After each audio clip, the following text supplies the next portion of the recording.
Praise the lord. మన ప్రభును మన రక్షకుడైన యేసుక్రీస్తు వారి సర్వశక్తి గల నామంలో మీ అందరికీ మా హృదయపూర్వక వందనములు. ఈరోజు దేవుని వాక్యము, ఆ వాక్యము శరీరధారి అయి కృపా సత్య సంపూర్ణుడిగా మన మధ్య నివసించెను. యోహాను సువార్త 1వ అధ్యాయం 14వ వచనం. The word became flesh and made his dwelling among us. Gospel of John chapter 1 verse 14. ఈ రోజుకు గాను కృపగలిగిన దేవుడు మనకు అనుగ్రహించిన వాక్య భాగమును బట్టి ధ్యానించుకుందాము. ప్రభునందు ప్రియమైన సహోదరి సహోదరులారా, దేవుడు సర్వశక్తిమంతుడు. ఆయన మాట ద్వారా ఈ లోకమును కలగజేసిన వాడు. ఆయనలో శక్తి ఉంది, ఆయనే శక్తి. అటువంటి దేవుడు మన మధ్య కృపా సత్య సంపూర్ణుడిగా నివసించడానికి వచ్చాడండి. వాక్యం సెలవిస్తుంది, కలిగి ఉన్నది ఏది కూడా ఆయన లేకుండా కలగలేదు అని. అనగా మనము చూస్తున్న సృష్టి, మనకు కనిపిస్తున్న ప్రకృతి అన్నీ కూడా ఆయన మూలముగా కలిగినవి. పాత నిబంధనలో మోషే, ప్రభువా నీవెవరు అని, నీ పేరేమిటి అని అడిగినప్పుడు ఆయన చెప్పిన సమాధానం, నేను ఉన్నవాడను అనువాడను అని. అనగా ఆయన ఉన్నాడు, ఆయన వాక్యముగా ఉన్నాడు. దేవుడు లేడు అని చెప్పే ప్రతివారు తమని తాము లేరు అని చెప్పుకుంటున్న వారేనండి. ఎందుకంటే ఆయన లేకుండా ఏది కలగలేదు అనే వాక్య ప్రకారం ఆయన లేనప్పుడు మనము లేము, ఈ సృష్టి లేదు, ఈ భూమి లేదు. అటువంటి వాక్యమై ఉన్న దేవుడు మన కోసం వచ్చాడు. లేఖనములు సెలవిస్తున్నాయి, ఆది యందు వాక్యముండెను, వాక్యము దేవుని యొద్ద ఉండెను, వాక్యమే దేవుడై ఉండెను అని. ఈ రోజున వాక్యముగా ఉన్న యేసుక్రీస్తు వారు మన మధ్య నివసించడానికే ఈ భూమి మీదకు వచ్చాడు. ఆయన మన వలె సాధారణమైన మనిషి కాదు, సాధారణమైన జీవితం కాదు. ఆ రోజున ఇజ్రాయేలీయులకు దేవుడు ఎప్పుడు శరీరధారిగా కనిపించలేదు, ఎవరు ఆయన్ని చూడలేదు. ఇజ్రాయేలీయులు ఐగుప్తు నుండి ప్రయాణమైన దగ్గర నుండి దేవుడు వారికి అగ్నిస్తంభముగాను మేఘస్తంభముగాను ఉంటూ వారిపై ఆయన యొక్క మహిమను కనబరుస్తూ నడిపించాడు. మేఘముల్లో నుండి మాట్లాడుతూ ఎలా వెళ్ళాలో వారికి బోధిస్తూ వచ్చాడు. కానీ ఈ రోజున దేవుడు వాక్యముగా ఉండి ఈ లోకంలో ఎలా జీవించాలో, మనం ఎలా బ్రతకాలో, ఏ మార్గం గుండా వెళ్ళాలో, ఏం చేయాలో, ఏం చేయకూడదో ప్రతి విషయాన్ని మనకు తెలియజేస్తున్నాడు. ఈ రోజున మన చేతిలో ఉన్న పరిశుద్ధ గ్రంథం మనకి మార్గదర్శకంగా ఉంది. యేసుక్రీస్తు వారు రూపాంతరము చెందడం చూసినటువంటి శిష్యులు ఆ వెలుగును చూసి తట్టుకోలేకపోయారు. ఆయనకు గుడి కడదామన్నారు. అయితే ప్రియమైన సహోదరి సహోదరులారా, యేసయ్య ఒక మాట ప్రకటించాడు, నేనే సత్యమును నేనే మార్గమును అని. ఈ మాటను ఈ భూమి పైన ఏ ఒక్కరు కూడా చెప్పలేదు.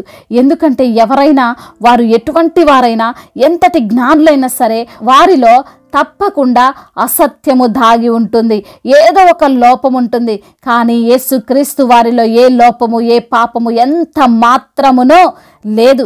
ఆయన మార్గాన్ని అనుసరించిన వారు ఎన్నడూ కూడా తప్పిపోడు, ఎన్నడూ కూడా పడిపోడు. దేవుడు శరీరధారి అయి కృపాసత్య సంపూర్ణుడిగా వచ్చింది మన మధ్య నివసించడానికే, మనతో పాటు ఉండడానికే. ఆ రోజున ఆదాము అవ్వను సృజించి వారితో సహవాసం కలిగి ఉన్న దేవునికి అపవాది యొక్క క్రియ వలన సహవాసం ఆగిపోయింది. మరలా మనతో మంచి సహవాసం కలిగి ఉండాలనే యేసయ్య మన మధ్యకు వచ్చాడు. మనల్ని బంధించాలని, మనల్ని ఇబ్బంది పెట్టాలని, మనకు తీర్పు తీర్చాలని, మన పైన పెత్తనం చేయాలని యేసయ్య రాలేదండి.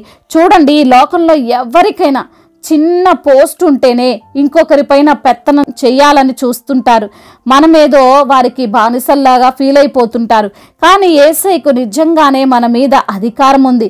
ఆయన మాట సెలవిస్తే ఈ లోకంలో ఎవరైనా ఆ మాటకు లోబడాల్సిందే. కానీ ఆయన అలా ఎప్పుడు చేయలేదు, ఎప్పుడు మనపై తన యొక్క సర్వశక్తిని చూపించలేదు. ఆయన మనల్ని ప్రేమించడానికే, మనపై జాలి చూపడానికే వచ్చాడు.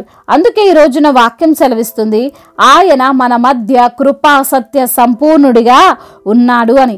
అనగా కృప చూపే వ్యక్తిగానే ఉన్నాడు, కానీ కోపగించుకొని శిక్షించే వ్యక్తిగా లేడండి. ఈ రోజున ఈ మాటలు వింటున్న ప్రియమైన సహోదరి సహోదరుడా, ఈ క్రిస్మస్ సీజన్లో దేవుని యొక్క ప్రేమను నీవు రుచి చూడు. ఆయన నీ కోసం వచ్చాడు అని గ్రహించు. ఆయన నీపై కృప చూపడానికే వచ్చాడు, కానీ నిన్ను త్రోసివేయడానికో నిన్ను శిక్షించడానికో కాదు అని నువ్వు తెలుసుకో. ఈ సత్యాన్నే అనేకులకు నువ్వు ప్రకటించు. ఈ లోకము నిన్ను ద్వేషిస్తున్నా దేవుడు నిన్ను ప్రేమిస్తున్నాడు అని మరచిపోకు. దేవుడు ఈ యొక్క మాటలను దీవించి మన హృదయములో ఫలింప చెయ్యునుగాక. వాక్య భాగమును బట్టి ప్రార్థించుకుందాము. ప్రతి ఒక్కరు కూడా ప్రార్థనలో ఏకీభవించగలరు. ప్రార్థన. సర్వశక్తిమంతుడా, సజీవుడా, గొప్ప తండ్రి, ఉన్నతుడా, సర్వోన్నతుడా, మీకు వందనములయ్యా, స్తోత్రములు. ఈ రోజున వాక్యము ద్వారా మీరు మాతో మాట్లాడారయ్యా. ఈ లోకమును కలగజేసిన దేవుడవు ప్రభా, మీలో శక్తి ఉందని, మీరే ఒక శక్తి అయి ఉన్నారని అయా, మరి తండ్రి వాక్యమై ఉన్న దేవుడవని, కృపాసత్య సంపూర్ణుడిగా తండ్రి ఈ లోకంలో నివసించడానికి వచ్చావని ప్రభువా, మీరు మమ్మల్ని ప్రేమించే దేవుడవే కానీ శిక్షించే దేవుడవు కాదని అయా, మరి తండ్రి మీరు సర్వాధికారము కలిగిన దేవుడవు ప్రభా, మీకున్న అధికారముతో మమ్మల్ని ఏదైనా చేయొచ్చు కానీ కేవలం తండ్రి మా పైన జాలిపడే దేవుడవని, మమ్మల్ని నిత్యము ప్రేమించే దేవుడవని అయ్యా, ఈ రోజున వాక్యము ద్వారా మీరు మాతో మాట్లాడారు, మమ్మల్ని ఎంతగానో బలపరిచారు. అందును బట్టి మీకు స్తోత్రములు. ఎందరైతే బిడ్డలు ఈ రోజున వారికి ఉన్న సమస్యలను బట్టి, ఇరుకులను బట్టి, ఇబ్బందులను బట్టి, వేదనలను బట్టి ఎందరైతే బిడ్డలు కృంగిపోతున్నారో వారిని మీరు లేవనెత్తండి అయ్యా. ఆదరించే దేవుడవు, ఆదరణ కర్తవు ప్రభా. ఈ రోజున ఎందరైతే బిడ్డలు అనారోగ్యముతో ఉన్నారో ప్రభా, మంచానికే పరిమితమై ఉన్నారో ప్రభా, వారిని బట్టి ప్రార్థిస్తున్నామయ్యా. మీ కరుణ కటాక్షములు ఆ బిడ్డపైన ఉంచండి నా తండ్రి. అయా, మరణాన్ని కూడా జీవముగా మార్చండి. ఎండిపోయిన ఎముకలను సైతము తండ్రి జీవముతో నింపే దేవుడవు ప్రభా, మరి తండ్రి అట్టి కృపను బిడ్డలకు అనుగ్రహించండి అయా. మీరు పొందిన గాయముల చేత బిడ్డకు స్వస్థత కలుగుతుంది, నమ్ముతున్నాం, విశ్వసిస్తున్నాం. అద్భుత రీతిలో ప్రతి బిడ్డను మీరే ఆదుకోమని వేడుకుంటున్నాం. అదేవిధంగా ఆర్థిక సమస్యలను కొట్టివేయండి, రుణ భారాల నుండి విడుదల దయచేయండి, ఉద్యోగ సమస్యలను కొట్టివేయండి ప్రభా. ఉద్యోగం కొరకు ఎంతగానో మరి ప్రభా బిడ్డలు ఎదురు చూస్తుండగా తండ్రి అయా, వారి జీవితంలో గొప్ప కార్యాన్ని జరిగించి మంచి ఉద్యోగము బిడ్డలకు మీరు అనుగ్రహించండి.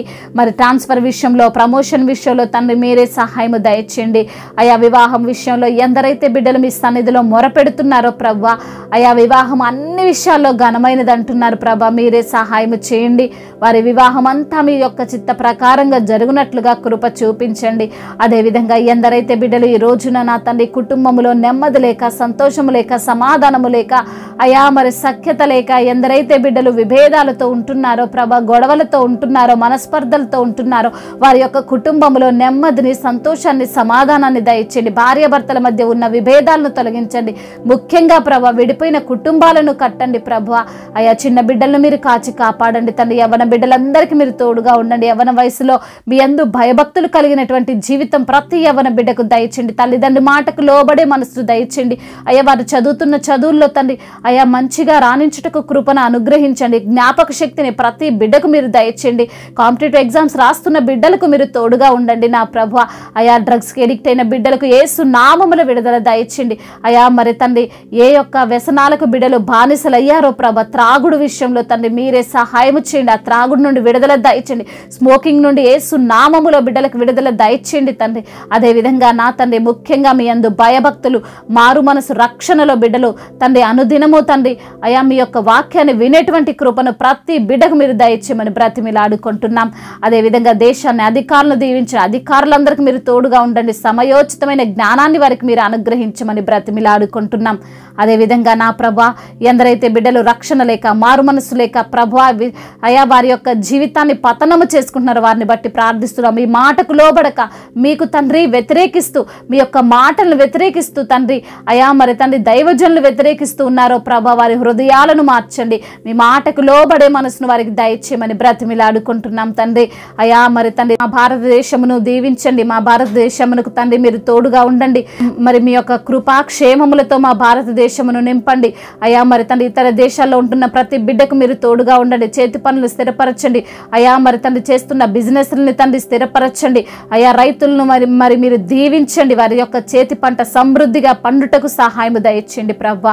ముఖ్యంగా తండ్రి సంతానము లేని బిడ్డలను జ్ఞాపకం చేసుకుని వారికి సంతానాన్ని అనుగ్రహించమని వేడుకుంటున్నాం. అదేవిధంగా నా తండ్రి ప్రయాణాల్లో ఉన్న ప్రతి బిడ్డ నిమిత్తం ప్రార్థిస్తున్నాం తండ్రి.